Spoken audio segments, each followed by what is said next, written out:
Hello again, Summer Classes 2019. Here we are with the last of our set of chapters for our last midterm exam, Test 3. This is Chapter 11, Interest Groups. And from here we'll be turning our attention to the institutions of government, what's better known as the three branches of government, and the one unofficial branch of government that will be later on, Chapter 14, Bureaucracy. But now we'll turn our attention to Chapter 11, Interest Groups.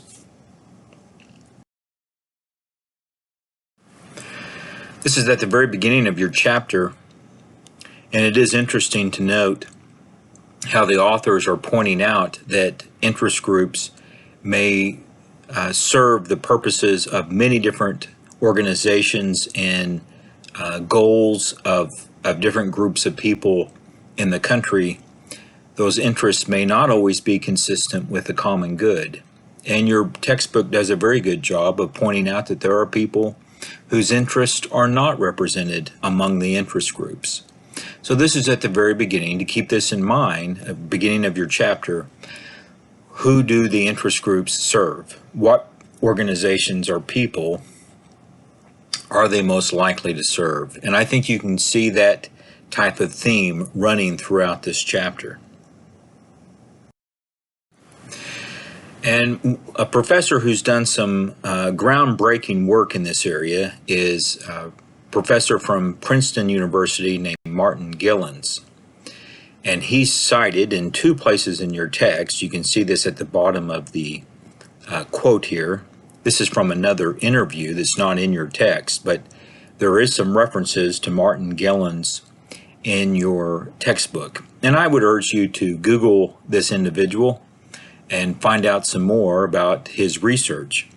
It's not real inspiring because it lets us know that in fact, for many decades now, what we see is that Congress and other key segments of government are really there to represent a small portion of the overall population, and that would be the elites, and they're represented in their own interest groups and economic groups. And that's pointed out there by Martin Gilens. If he's not correct, then how can we find ways to prove that he's not correct? This becomes a big challenge for us. So I'm appreciative of the fact that your textbook cites this individual and brings up his point of view. Well, interest groups are certainly now in a situation where they can have a considerable amount of power. A lot of this comes back to the Citizens United case. So remember this, which is now 9 years old, with the Supreme Court.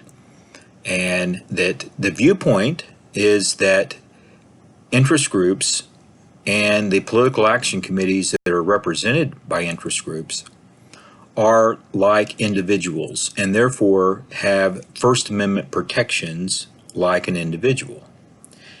This then means that when you view speech and money, that they become a common pattern.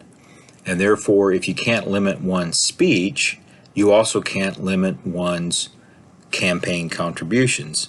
And therefore, if a corporation is an individual, you can't limit their campaign contributions. So there we can get a sense of just how this has increased the spending power of business and then the interest groups that represent those businesses. You have other ways in which this can be done. What's known as 501c4 of the U.S. Tax Code. Social welfare groups can be political as long as it's not their primary cause. So you could have a social welfare group that is collecting money and is there to, I'll just give an example, save the killer whales. And so that's what they primarily do. But in the process of saving the killer whales, they can also then collect money that can be used for political causes, as long as, somewhat of a fuzzy term, they don't make this their primary cause. And that's what's referred to as dark money. It's called dark money because the public has no ability to access who exactly is giving to those causes. So you could put up in a way, a front group, Save the Killer Whales, and give money to save the killer whales, and then take some of the money and give to campaigns, and then you wouldn't know who had been giving that money. So, and it's also, as we can see here, it's a business expense, so the dues can be deductible, and again, you don't disclose who are the donors. So that becomes advantageous to create and use 501c4 groups. And then we've had, a few years after Citizens United, the McCutcheon case, and Supreme Court removed limits on overall amount that wealthy donors can give to candidates and political parties. There's no doubt that $30,000 is $30,000, let's say. But it's very unlikely that somebody who's living off $40,000 a year is going to then give $30,000. But it's possible, in fact, more likely, that someone who's making millions of dollars a year would give that $30,000. So that's why we can look at this as a benefit for those who are already quite wealthy. And this comes back to then some of the other observations that we see of our political system right now, which blends into the economic system. This was a book that came out a few years ago, Capital. Thomas Piketty, a French economist, and Piketty's main argument is that we hear this all the time, but he was able to verify in a book that is hundreds of pages long that indeed the rich are getting richer and everyone else is at best staying stagnant. And they're getting richer because they're able to live off of their wealth through their investments and the dividends that come from the stocks. And most people are not able to live that way. And so then you come up with a political system that protects that through tax breaks, subsidies, and other kinds of practices. Well, with that said, that's setting up a pattern here of looking at the likelihood that in most cases one group of people is going to be represented far more than others through interest groups. But a great number of people do join interest groups. I would imagine as you're listening to this and watching this, reading this chapter, you've come to the conclusion that there are people within your families that have joined interest groups, that are active in interest groups. And so there are many good reasons to join interest groups. There are clearly a benefit to our American political system. Pages 441 to 443, you'll see the reasons why people will join interest groups. We'll just give a brief description here. We constantly see, some of you are going into healthcare. We see all kinds of evidence that people who are connected to other people live better. They're healthier, they generally live longer, and they're happier. And so we do see that by and large human beings are social animals, and so therefore this opportunity to socialize with other people is provided through interest groups, companionship, socializing with others. But of course, no doubt, a big reason why people want to join an interest group is to change the world, change perhaps their corner of the world, or change the entire world. And so it's an ideology, a morality, perhaps it's dealing with some sort of social cause, some sort of behavioral cause, or maybe it's an environmental cause, as we see here in this picture. And so there are plenty of reasons why people would join an interest group to make a definite change in some situation. And there are economic benefits that come from joining many interest groups. Labor unions are professional groups in which you are able to get better contracts, perhaps, better connections to other individuals through a medical association, for example.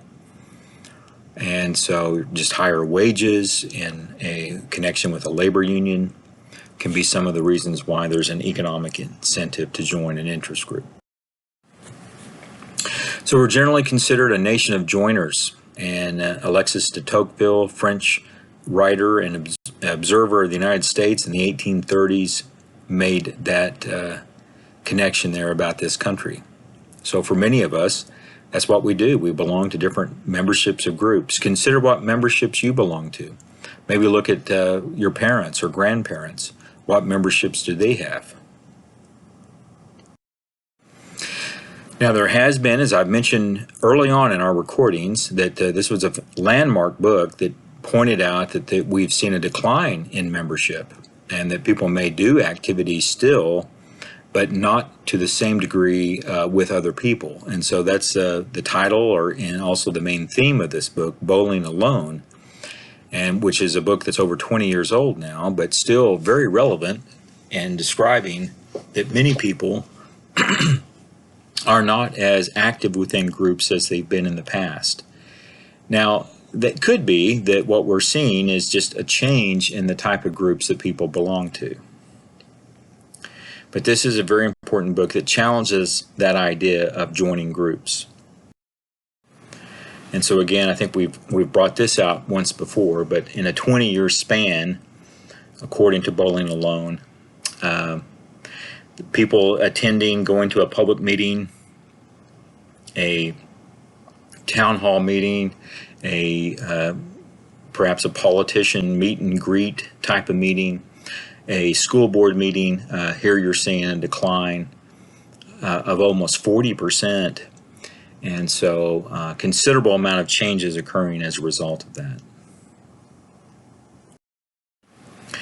We do see a decline in many social groups. So if you consider the different groups within a community, how many people belong to these or are active, still making major contributions with these groups. You know, I would point out here in the town of Miami, I would think for many of you, if you're living in this town or you have any connection with this town at all, you know that the parks that you see in this town, Rotary put those parks together, or some of the parks are put together by Kiwanis, Lions Club.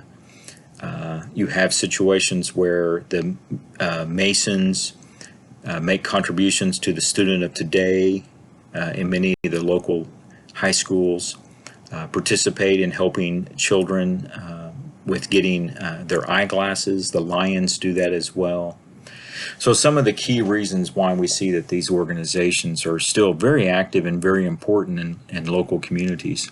And I would urge you, when you get the opportunity, as you get a little bit older, for many of you, and maybe get a little more independent, that you start considering joining some of these groups as well. It's very important to maintain a society, to have people continue to be active in groups like this. Now again, maybe this is some of the explanation of the changes in our society, that we're starting to see more people that are making a connection with others electronically, and that's still a way of staying connected. Not necessarily the same thing as going to a meeting, but it still does have a situation where people reach out and connect with others. And I would venture to guess that many of you taking this class know of someone who is in fact married through an online dating service. It's interesting to notice how symbols have an impact in the effectiveness of an interest group. And here's a couple of them that perhaps you've seen in some other instances. I would think the National Rifle Association is one that you've seen quite often. World Wildlife Federation is certainly a very active organization as well. Using the panda is not a bad idea. Who doesn't like the panda? But WWF actually went to court to ensure that they would be able to keep that symbol, World Wildlife Federation, and it was also being used, those initials, by the World Wrestling Federation. And World Wildlife Federation was able to win in court by pointing out they were older than the Wrestling Federation, so they changed, as we are perhaps familiar with this, to WWE, World Wrestling Entertainment. But no doubt, your text does point out, and this is extremely important to read and to note, that not all people have the same level of activity and connection with interest groups. And so there is, in fact, a membership bias that occurs, and the wealthy and better educated tend to have more connections with interest groups. And one level, you can look this over and just conclude, is it not always better to be wealthy and better educated? Are there not always advantages to that? But in your government, what does it mean then to have a consistent connection and success with interest groups as opposed to other people who don't have that same access? And does it not really start to tilt the favoritism and the judgments within your society? So it becomes worthwhile, and your book points this out, to if you're a business and you're going to be working with the government, you're going to be seeking contracts with the government, that there's an advantage to having lobbyists, people who work with an interest group, who are then paid by that interest group to represent other organizations. In this case, to represent companies. So to represent pharmaceuticals, note how much pharmaceuticals give each year. To represent banks, to represent insurance companies. Those are three very powerful business interests. I think we all can conclude on that. And that's reflected in the charts in your text that show how much money per year these groups are giving. And one of the recent years in which they gave to a campaign. So insurance companies, pharmaceutical companies, banking organizations, we can see how it would be in their interest to hire lobbyists from interest groups to go and represent their interest in Congress. And how these organizations are perceived is also a key part of an interest group. So they would work at institutional advertising. Really good idea to be familiar with this term on page 454. And I think some of the really brilliant uses of symbols in institutional advertising. And it is one of those areas when you hear people say, how is art used in our society today? I'm not necessarily saying that that's the best of majors to have, to be an art major, but it is one that can certainly be useful. Just spend some time considering how much symbols you're exposed to on any given time. And so how art is influencing your life at any given time. So here is the symbol of British Petroleum, an oil company, and notice using a flower with vibrant spring-like colors, the colors of rebirth, yellow and green, to represent this petroleum company, which you don't really see from the initials that are being used there. Fantastic way of making sure that this company has a very positive image to its customers, its potential customers. The use of institutional advertising. Now we can see here that one of the ways in which decisions are made is this interaction among three sub-governments, three very powerful elements of our governing process. Legislative committees, so these are segments within Congress, interest groups, and bureaucratic agencies. And so those three interacting together help to make policies. You can read about this on pages 451, 452. It's a key way of remembering how decisions get made in our federal government, and also on state level. Within state government, you would have a version of this, of the iron triangle interacting, these three groups interacting with one another. So think about military procurement, and so here you would have the process of buying weaponry in the military, a major way of making major profits for independent or for private companies. And it's something that has to happen all the time for the military, because the military contracts out just about everything. So for example, the Marine Corps, which is part of the Department of the Navy, The land troops for the Navy were purchasing a aircraft called the Osprey. The Osprey is in use now, and it does seem to be a aircraft that is starting to have considerable success. But it was a disaster early on. It was a deadly disaster. It took the lives of many Marines, one Marine even from Ottawa County. And the Osprey was to fly, some ways, maneuver like a helicopter, and other times take off and land like an airplane, maneuver like an airplane. But the electronics would not always be consistent, and so the plane versus helicopter would get tripped up and it wouldn't operate correctly. Now, maybe it's turned out for the best to keep this product and use the lobbying to make sure that this product would stay there. But there's also then the question, is the Osprey still part of a weapon in the military because it is in the best interest to use this weapon, or is it also this aircraft? Or is it also because, or mainly because of the Iron Triangle? That's the lobbying that takes place. There's a lot of money involved here. And so it's not always easy to exactly find out why the conclusions are reached the way they are. But clearly, this aircraft benefited from the Iron Triangle. It's a lot of money in the military. And this is at a time where 2015, if you recall, there was complaints going into the 2016 election that we weren't spending enough money on the military. And we've actually increased this. This is several billion dollars behind where we are now in our defense spending. And we can see that we spend a lot more than most other countries when it comes to defense spending.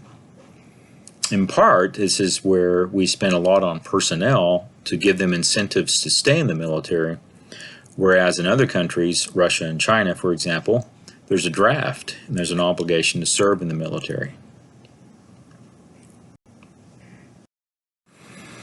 You can also then see the Iron Triangle in some other elements of our governing process, such as agriculture. And subsidies are done to protect particular crops and farmers who grow those crops. So the government spends the money to make sure then that the price of a commodity does not fall too low to help keep those farmers in business. We can see a lot of reasons for this. We don't want farmers, I don't think anyone really does, to see farmers all going bankrupt and out of business.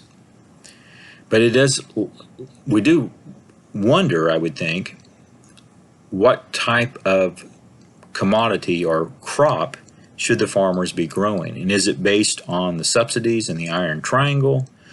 Or is it based on what is best for the American diet and the American consumer?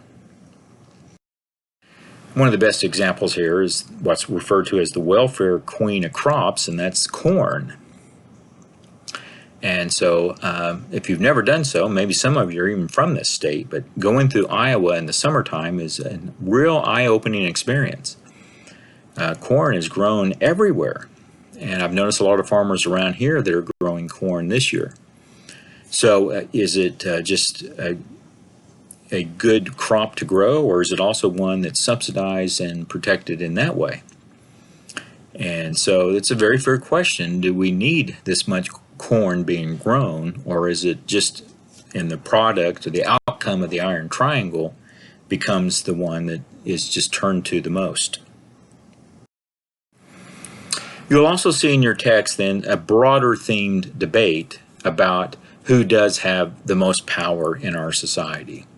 Is it a small group of people, the elites, this is back from chapter 1, that are running the country, they have the most political power, or is there actually several different groups in which the public is in an indirect way represented through the competition among these different interest groups? And that would be the pluralist theory. So again, broad themes looking at the big picture here on who does control the United States. The Power Elite landmark book came out in the late 1950s by C. Wright Mills. Strong argument, very effective argument for the elite theory, and that the elites are a small group of people who are consistently being indoctrinated into the ability to be the governing class, where they go to school, the jobs that they get, the connections that they have with other elites, helps to maintain that elite system, according to C. Wright Mills. And I think that you can have some real life examples that suggest that this is what's happening here. So you have, for example, several $billions, and this was just one part of the troubled asset relief program that occurred in 2008, 2009 to bail out the major banks during the major banking crisis at that time. And so they have paid it back, but did they pay it back through the benefits that they got from the original bailout? But there's a counter argument, and that's from Robert Dahl, who governs, and would argue that our interest, we the public, is being represented. It's being represented among the different interest groups as they compete with one another. So, for example, in an environmental debate, you have the business interest that perhaps says, let's reduce regulations, put less pressure on businesses, and businesses will find their own way to produce products and take care of the environment as well. Then you have environmental groups that would argue that you can't put too much trust in the business. There needs to be ways to regulate the business, because in the long run this is going to be unhealthy for more people to let business make its own decisions about how it produces its products. And these two groups would have their own struggle with one another to see which side would win, arguing with the public, making advertisements, appealing to the public, and then also giving money to candidates as they run for office, and then lobbying those individuals who've been elected, and persuading them to vote a certain way on these policies. Last thing that we'll cover here, a few more charts, is to look at different types of interest groups. Just kind of briefly point this out, just a few examples. Here you have one of the largest of the labor groups, the AFL-CIO, and you can see here that it's pointed out in your text as an example there of a labor group. And here you can see what AFL-CIO stands for. The part I would like to share with you here is that we just see a continued decline in representation of labor unions, people joining labor unions and being active in that. Has this been a key explanation for the stagnant wages that most people are experiencing throughout the country, and been that way for really close to 40 years? Is it connected to the decline of labor unions? And so we do see almost a reduction by half of people who belong to labor unions. And it may not necessarily say just how many people belong to labor unions, but the decline of even the threat to perhaps unionize. If that decline, if that threat is no longer effective, then the power of labor unions has been reduced even more in that case. Well, the last point really to focus on here is what's called the rational choice theory. Does it make any interest at all? Does it make any sense to join an interest group? And is there any reason for that? And here's a definition of reason. So you have reasons. You use reason to decide to enroll in a college class. You use reason to decide to take a job, to move. Reason to have particular friends. So would you use reason to decide to join an interest group? Well, of course you would. And based on rational choice theory, there really is no effective reason to do this. And yet people do. Why is that? Well, perhaps there are benefits that people may get. But in most cases, what the labor union or what the interest group is arguing for can be a collective good. And so if you're wanting to improve society, for example, maybe this is something that everyone would benefit from, whether you're a member or not. And if that's the case, then there's a greater incentive to be a free rider. You benefit without even really belonging. And so how do you then offset these free riders? That's the point made here by Manker Olson, that there has to be some particular benefit given to those who join the interest group because to offset the threats of the free riders. And it's a landmark book, The Logic of Collective Action. Very effective, very important. There has to be some way to get people to join these groups that are providing a public good, a collective good. And perhaps the way to do that is to come up with some sort of incentives. So there still needs to be incentive to join interest groups. There's incentives for you to go to class, for you to be in college, incentives for you to get a particular job. And in many cases, maybe you find your own incentives for that. But the same thing can be said for joining an interest group. All right, we'll stop there. And our next chapter that we'll cover will be on Congress.